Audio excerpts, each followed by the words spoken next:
नमस्कार. देवश्री किचन मध्ये आपल्या सर्वांचं स्वागत आहे. आजच्या आपल्या रविवार स्पेशल मिलेटच्या रेसिपीमध्ये आज मी तुम्हाला नाचणीची भाकरी कशी करायची ते दाखवते आहे. बऱ्याच वेळा काय होतं, नाचणीची भाकरी आपण करायला जातो आणि ती तुटती. तर त्याची योग्य पद्धत काय आहे ते आज मी तुम्हाला दाखवणार आहे. एकदम सोपी पद्धत आहे. अगदी झटपट तुम्ही या भाकरी तयार करू शकता. पण भाकरी बऱ्याच वेळा कुणाला माहित नसतं की नाचणीच्या कशा करायच्या, किंवा नवीन शिकणाऱ्या मुली आहेत त्यांनाही माहित नसतं की नाचणीची भाकरी कशी करायची.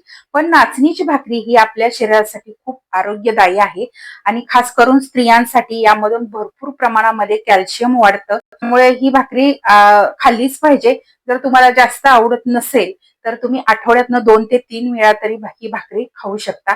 यातून भरपूर प्रमाणामध्ये कॅल्शियम वाढतं आणि लहान मुलांना सुद्धा हाडांची मजबूती वाढवण्यासाठी ही भाकरी खूप उपयुक्त आहे. किंवा अशा वेगवेगळ्या नाचणीच्या पिठापासून किंवा नाचणीपासून मी रेसिपी तयार केलेल्या आहेत. माझ्या चॅनलवरती मिलेट रेसिपी तुम्ही पाहू शकता. खूप साऱ्या मिलेट रेसिपी आहेत, तुम्हाला पाहायला मिळतील. नवनवीन रेसिपी आहेत, मुलांना आवडतील अशा रेसिपी आहेत. तर नक्की चेक करा आणि देवश्री किचनला नक्की भेट द्या. रेसिपी पूर्ण पहा. आवडल्यास लाईक शेअर नक्की करा. त्याचबरोबर तुम्हाला जर माझ्या रेसिपी आवडत असतील तर माझ्या चॅनलला सबस्क्राईब करायला विसरू नका. त्याचबरोबर तुम्ही इंस्टाग्रामवरती असाल तर इंस्टाग्रामवरती मला फॉलो करा. चला तर मग वेळ न घालवता रेसिपीला सुरुवात करूया.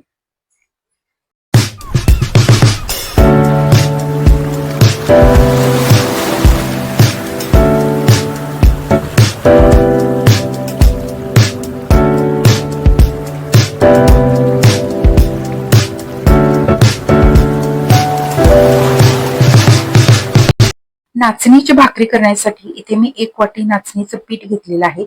चवीनुसार थोडंसं मीठ घेतलेलं आहे आणि इथे मी 1 वाटी पिठासाठी 1 वाटीला थोडंसं कमी म्हणजे 2 चमचे कमी पाणी घेतलेलं आहे. तर हे पाणी आता आपल्याला उकळून घ्यायचंय. तर इथे मी एक पातेलं घेतलंय, त्यामध्ये हे पाणी घातलेलं आहे आणि पाणी उकळून घेतलंय. तोपर्यंत आपण एका ताटामध्ये हे पीठ घालूयात, चवीनुसार मीठ घालूयात आणि हे थोडंसं मिक्स करून घेऊयात. आणि यामध्ये आता आपल्याला पाणी घालायचंय. तर पाणी पूर्ण उकळून घ्यायचं, म्हणजे या पिठाला चिकटपणा छान येतो. त्यामुळे भाकरी सुद्धा आपली खूप छान होते. तर सुरुवातीला आपण या चमच्याने हलवून घेऊयात, कारण हे उकळलेलं पाणी आहे. हाताला चटका बसण्याची शक्यता असते, म्हणून सुरुवातीला आपण अशा पद्धतीने चमच्याने हलवून घ्यायचंय. तर सगळं पाणी आपल्याला यामध्ये घालायचं आहे. तर वाटीला थोडंसं कमी पाणी घेतलं होतं. हे प्रमाण एका वाटीसाठी बरोबर होतं. पण तरीही तुम्हाला अंदाज येत नसेल तर थोडं थोडं घालत घालत मळून घेतलं तरी चालेल. हे व्यवस्थित आता चमच्याने मिक्स केलंय. तर हे थोडंसं कोमट झालं की आता आपण याला हाताने मळून घेऊयात. तर व्यवस्थित मी चमच्याने मिक्स करून घेतलेलं आहे. थोडंसं गरम आहे आणि आता आपण हाताने मळून घेऊयात. थोडंसं कोमट असतानाच हे मळून घ्यायचं आहे. छान आपण भाकरी, ज्वारीची भाकरी करतो अगदी तसंच हे पीठ मीडियम सेल करून घ्यायचंय आणि अशा पद्धतीने छान हे चुरून घ्यायचं आहे. आता याचा आपण एक गोळा काढून घेऊयात. आपण ज्वारीची भाकरी जशी करतो अगदी त्याच पद्धतीने, किंवा तुम्हाला जेवढी भाकरी करायची त्यानुसार तुम्ही घेतला तरी चालेल. तर थोडंसं मी इथे ज्वारीचं पीठ लावण्यासाठी घेतलेलं आहे. तर तुम्हाला हवं असेल तर तुम्ही नाचणीचं घेऊ शकता किंवा बेसनचं घेतलं तरी चालेल. पण ज्वारीचं पीठ घेतल्यामुळे चवीला पण ही भाकरी खूप छान लागते. तर अशा पद्धतीने आपण ही भाकरी छान थापून घेऊयात. दोन्ही हाताने थापल्यामुळे एकसारखी भाकरी होते, चहूबाजूने एकसारखी होते. आणि इथे आपली मस्त भाकरी थापून झालेली आहे आणि मी गॅसवरती लोखंडाचा तवा ठेवलाय, त्याच्यावरती आपण ही भाकरी टाकूया. तर इथे मी नेहमीचा तवा वापरते तोच वापरते आहे, ज्यावरती मी नेहमी भाकरी करते. त्याच तव्यावरती आपण ही भाकरी करूया. तर हा लोखंडी तवा आहे जो मी रोज वापरते. तर याला आता पाणी लावून घेऊया. भाकरी टाकल्यानंतर लगेच याला पाणी लावून घ्यायचंय, जसं की आपण ज्वारीच्या भाकरीला लावतो अगदी तसंच. कारण अशा पद्धतीने भाकरी केल्यामुळे चवीला खूप छान लागते.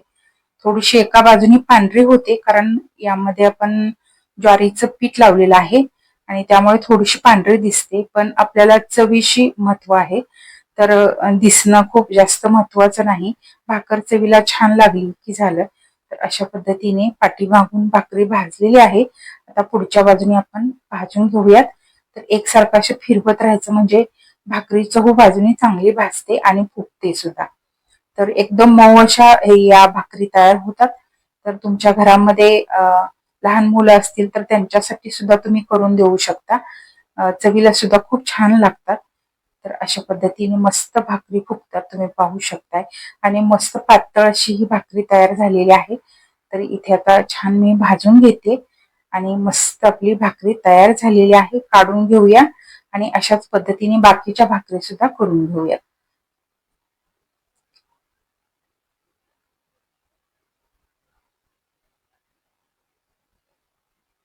एक वाटी पिठामध्ये जवळजवळ 3 मीडियम साईजच्या भाकरी तयार होतात. तर तुम्ही पाहू शकता एकदम छान अशा मऊसूत भाकरी तयार झालेल्या आहेत आणि मस्त टम्म फुगलेले आहेत. मी तुम्हाला एक काढून दाखवते.